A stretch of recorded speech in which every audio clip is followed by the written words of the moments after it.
সালাতে দোয়া কবুল হয়। সালাতে দোয়া কবুলের তিন জায়গা।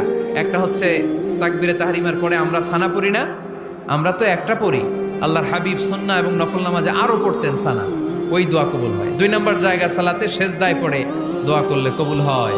আকরাবু মা ইয়াকুনুল আবদু মির রাব্বিহি ওয়া হুয়া সাজিদ ফাকসিরু ফীহি দুআ। বান্দা যখন সেজদায় লুটিয়ে পড়ে বান্দা আল্লাহর সবচেয়ে কাছে চলে যায়। তা কিন্তু বিশ্বনবী বলে সেজদাটা তোমার রবের কুদরতি পায়ের উপরে পড়েছে। সেজদায় পড়ে দোয়া করেন। সালাম ফিরানোর আগে বিশ্বনবী দোয়া করতেন, লা ইউসাল্লিমান্না আহাদুকুম হাত্তা ইয়াতাআওয়াযা মিন আরবা'a। আল্লাহর হাবিব বললেন, চার জিনিস থেকে পানাহ না আছে আমার কোন উম্মত যেন সালাম না ফিরায়। তারা যেন পড়ে, আল্লাহুম্মা ইন্নী আউযু বিকা মিন আযাবিল কবর, আউযু বিকা মিন আযাবি জাহান্নাম, আউযু বিকা মিন ফিতনাতিল মাহইয়া ওয়াল মামাত, আউযু বিকা মিন ফিতনাতিল মাসিহিদ দাজ্জাল। আল্লাহ কবরের আযাব থেকে বাঁচাও, আল্লাহ জাহান্নামের আগুন থেকে বাঁচাও, আল্লাহ জীবন